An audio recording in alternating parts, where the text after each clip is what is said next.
오늘 우리에게 주신 하나님의 말씀은 사도행전 12장 1절에서 12절까지입니다. 그때 헤롯 왕이 손을 들어 교회 중에서 몇 사람을 헤아려 하여 요한의 형제 야고보를 칼로 죽이니 유대인들이 이 일을 기뻐하는 것을 보고 베드로도 잡으려 할새에 때는 무교절 기간이라. 잡음에 옥에 가두어 군인 내식인 네페에게 맡겨 지키고 6월절 후에 백성 앞에 끌어내고자 하더라. 이에 베드로는 옥에 갇혔고 교회는 그를 위하여 간절히 하나님께 기도하더라. 헤롯이 잡아내려고 하는 그 전날 밤에 베드로가 두 군인 틈에서 두 쇠사슬에 매여 누워 자는데 파수꾼들이 문 밖에서 옥을 지키더니 호련히 주의 사자가 나타나매 옥중에 광채가 빛나며 또 베드로의 옆구리를 쳐 깨워 이르되 급히 일어나라 하니 쇠사슬이 그 손에서 벗어지더라. 천사가 이르되 띠를 띠고 신을 신으라 하거늘 베드로가 그대로 하니 천사가 또 이르되 겉옷을 입고 따라오라 한데 베드로가 남아서 따라갈새 천사가 하는 것이 생시인 줄 알지 못하고 환상을 보는가 하니라. 이에 첫째와 둘째 파수를 지나 시내로 통한 세문에 이르니 문이 저절로 열리는지라. 남아서 한 거리를 지나매 천사가 곧 떠나니라. 이에 베드로가 정신이 들어 이르되 내가 이제야 참으로 주께서 그의 천사를 보내어 나를 헤롯의 손과 유대 백성의 모든 기대에서 벗어나게 하신 줄 알겠노라 하여 깨닫고 마가라 하는 요한의 어머니 마리아의 집에 가니 여러 사람이 거기에 모여 기도하고 있더라. 복음성가 중에 부르면서 위로를 많이 받는 곡이 있습니다. 여러분 잘 아시는 곡일 텐데요.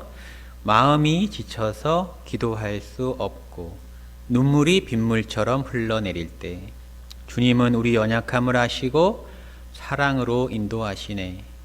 누군가 널 위하여 누군가 기도하네.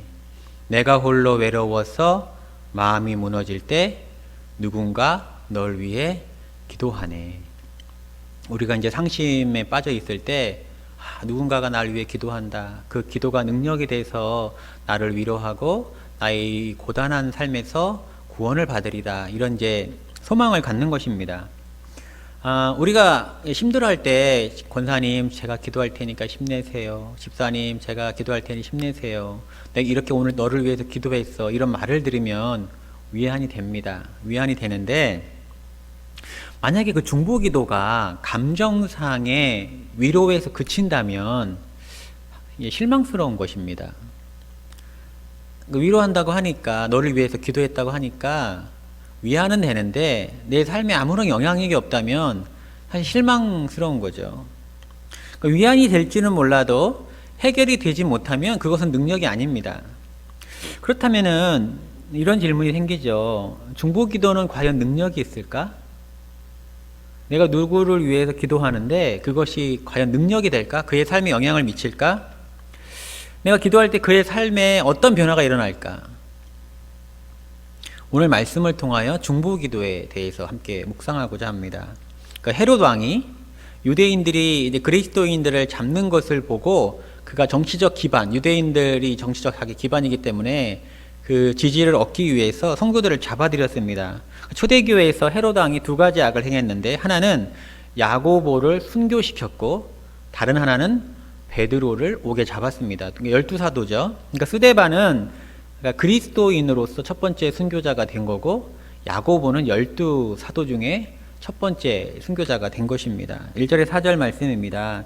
그때 헤롯 왕이 손을 들어 교회 중에서 몇 사람을 헤아려 하여 자기 인기를 위해서 헤아려 하여 요한의 형제 우레의 아들 그 형제를 말하는 거죠. 야고보를 칼로 죽이니.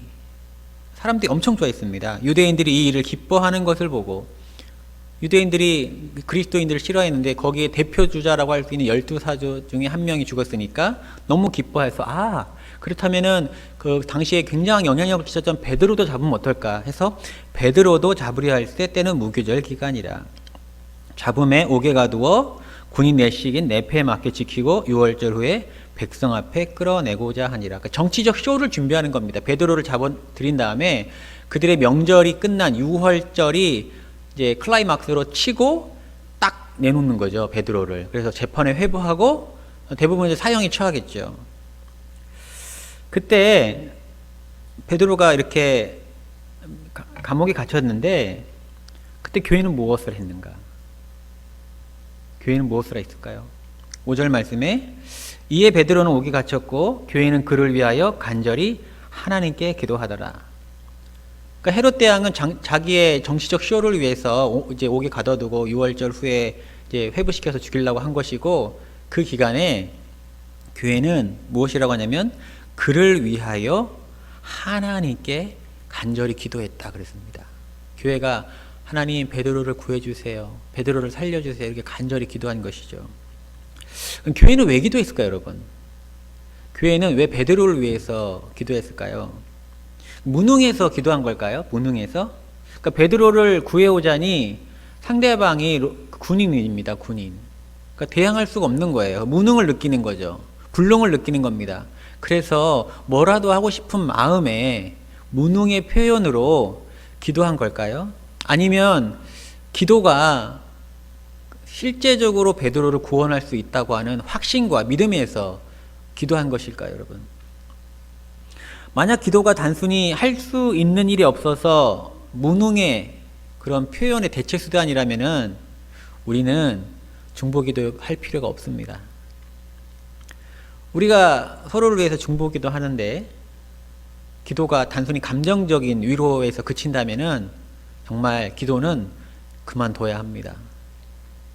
근데 우리는 중보기도 해야 합니다. 왜냐하면 중보기도는 역사이기 때문입니다. 중보기도는 능력이기 때문입니다. 중보기도는 우리가 기도하는 그 대상의 삶을 실제적으로 변화시키기 때문입니다. 6월절 하루 앞두고 전날 밤 베드로에게는 절망의 밤이었습니다. 베드로는 감옥에 갇혀서 두 쇠사슬에 묶여 있었어요. 또 그 베드로를 2명의 군인이 지키고 있었습니다. 바로 앞에서. 그리고 그 다음날 6월절 지나고 그 다음날 재판이 회부돼서 아마 형장의 이슬로 사라질 신세였습니다. 6절 말씀입니다. 헤롯이 잡아내려고 하는 그 전날 밤에 6월절 이제 지나고 전날 밤에 그러니까 오늘 지나면 내일 바로 이제 베드로가 잡히는 것이죠. 베드로가 두 군인 틈에서 두 쇠사슬에 매여 쇠사슬에 묶여 있고 두 군인 틈에서 감시 속에서 누워 자는데 파수꾼들이 문 밖에서 옥을 지키더니 안에서 지키고 밖에서 지키고 묶여 있고 형장의 이슬로 사라질 그런 운명이었습니다. 절망의 밤인데 근데 갑자기 절망의 밤이 소망의 밤으로 바뀌었다는 것이죠. 주의 사자가 나타났습니다. 그래서 두 쇠사슬을 풀게 하고 파수꾼들을 지나게 하고 그 감옥에 갇혀있던 감옥에서 그를 구해내버립니다. 7절에서 10절 말씀. 호련히 주의 사자가 나타나매 갑자기 주의 사자가 나타나서 베드로를 옆구리를 채워서 일어나라 하니 쇠사슬이 그 손에서 벗어진지라. 베드로를 묶여있는 쇠사슬이 풀어졌습니다. 천사가 이르되 띠를 띠고 신을 신으라. 나갈 준비에 채비를 하라는 것이죠. 겉옷을 입고 따라오라 한데 나갔더니 10절에 첫째와 둘째 파수를 지나 시내로 통한 세문에 이르니 문이 저절로 열리는지라. 그렇게 하고서 천사가 떠나갔습니다. 그렇게 절망의 밤을 보내고 있는 베드로에게 갑자기 주의 사자가 나타나서 그의 절망의 상징인 쇠사슬이 풀리고 그를 감시하는 군인들을 지나치게 하고 내일 죽을 운명에 있는 베드로가 감옥에서 나와서 사거리에 있는 것입니다. 할렐루야. 베드로는 감옥에서 풀려서 자유케 되었습니다. 그는 그 길로 바로 마가의 어머니 마리아의 집에 갔습니다. 그런데 베드로가 그곳에 가서 목격한 장면이 있어요. 동일한 장면입니다. 12절 말씀.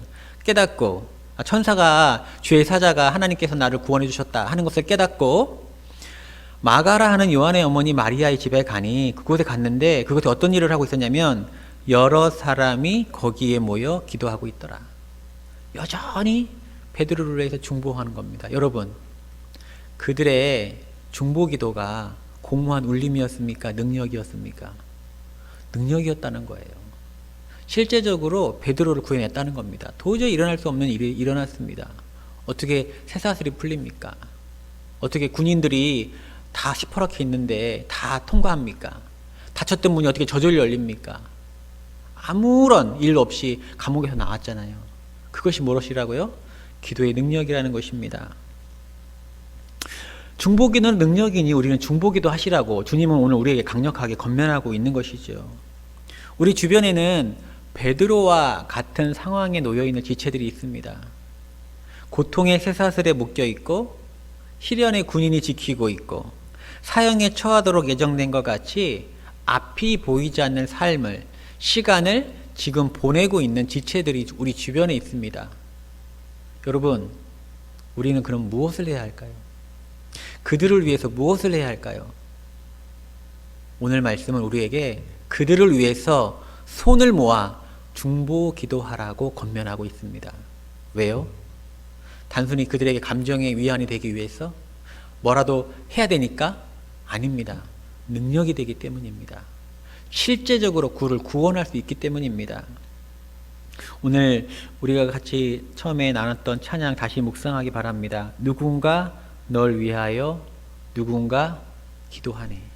내가 홀로 외로워서 마음이 무너질 때 누군가 널 위해 기도하네. 기도하면 어떻게 된다는 거예요? 무너졌던 그 마음을 다시 추스릴 수 있다는 거예요. 외로운 그 인생에 기쁨이 넘쳐난다는 것입니다. 그것이 중보기도의 능력입니다. 우리가 주의 행하심을 믿고 손을 모아 기도할 때에 우리가 기도하는 그 대상은요, 구원의 역사가 넘칠 것입니다. 고통의 쇠사슬에서 자유케 될 것입니다. 절망의 감옥에서 나올 것입니다. 그러니 우리는 중보기도해야 합니다. 오늘 말씀에 뭐라고 하냐면 거기에 모여 기도하고 있더라, 이렇게 기록하고 있습니다. 사랑하는 성도 여러분, 우리가 모이는 곳곳마다 각 처소에서 손을 모아 우리 다른 지체들을 위해서, 또 고통의 현장에 있는 그 사정을 안다면은 그들을 위해서 기도해 주시기 바랍니다. 곧 우리는 그들의 기쁨과 소망의 간증을 듣게 될 것입니다. 할렐루야. 기도하겠습니다. 하나님 아버지, 감사와 찬양을 드립니다. 오늘 참 야고보의 순교 앞에서, 베드로의 감옥 갇힘 앞에서 우리는 절망할 수밖에 없고 낭망할 수밖에 없는데, 교회가 그때 취한 것은 중보기도였습니다. 성도들이 한 것은 함께 모여서 뜨겁게 하나님께 간절히 기도한 것이었습니다. 우리 송탄 한마음교회를 위해서, 이 나라 이 민족을 위해서, 우리 구역 식구들을 위해서, 서로를 위해 중보기도할 때에 오늘 베드로에게 임한 동일한 역사와 은혜와 구원이 나눠지게 하여 주옵소서, 누리게 하여 주옵소서. 이 모든 말씀 우리 주 예수님의 이름으로 기도합니다. 아멘.